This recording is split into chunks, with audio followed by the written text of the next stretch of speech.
ES90 izskatās tikai pēc kārtējā lielā elektriskā Volvo.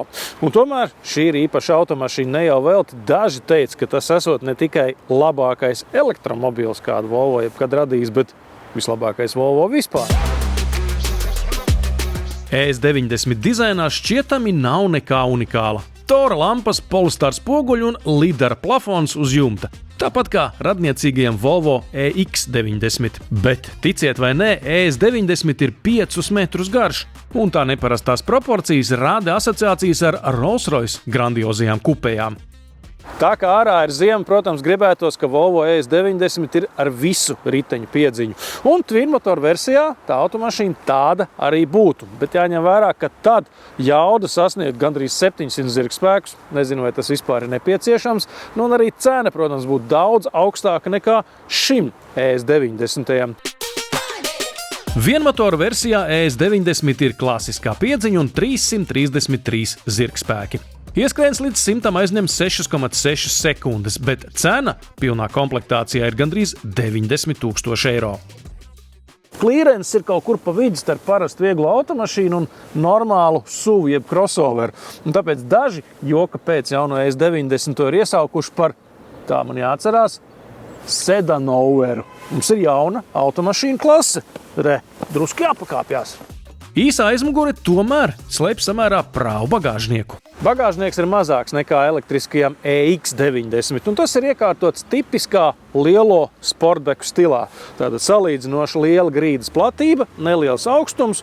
Būtībā tas bagāžnieks ir diezgan sekls, bet toties katra manta, ko mēs tur ieliekam, ir labi aizsniedzama. Un vēl Volvo ir padomājis par to, lai liederīgi izmantot arī bagāžnieka apakšējo daļu, tāpēc te ir sekcija kabeļiem un vēl kaut kādām sīkām lietām.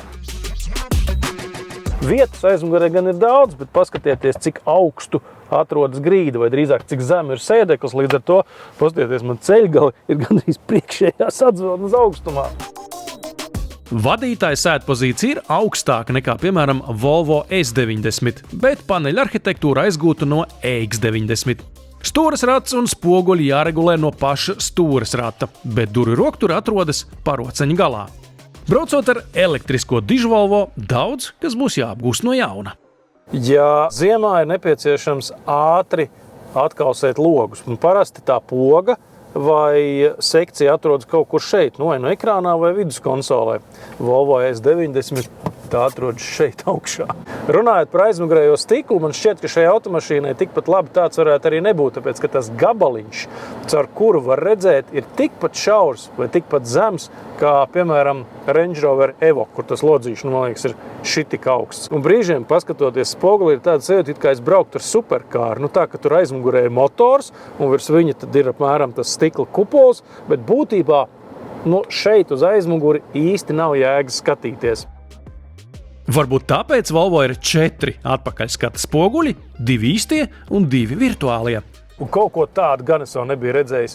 Mums ir gan atpakaļskata spogulis, gan atpakaļskata kamera. Jā, tur ir tāds radziņš, tā kā, piemēram, Audi automašīnām, kur ir galā kamera. Gaitā masīvais Volvo jau atkal drusku atgādina britu megakupējas. Kā nekā pneimopiekare, tam ir standartā. Grozot stūri un vispār braucot un jūtot, kā tā mašīna ripo, var just, ka tie riteņi ir baigi lielie, un šie vēl nav paši lielākie. Tajā pašā laikā, tā kā mums ir tikai aizmugurējo riteņu piedziņa, tad griežās ap stūri tas ES90 ļoti naski. Kā vairumam elektromobīļu, arī ES90 ir viena pedāļa braukšanas režīms, tātad nepieskaroties bremzēm. Bet tad jāsaka, ka tas palēninājums gan ir tāds, it kā tas automobils būtu kaut kādā ievārījumā iebraucis ar tādu ļoti izteiktu pieķērienu.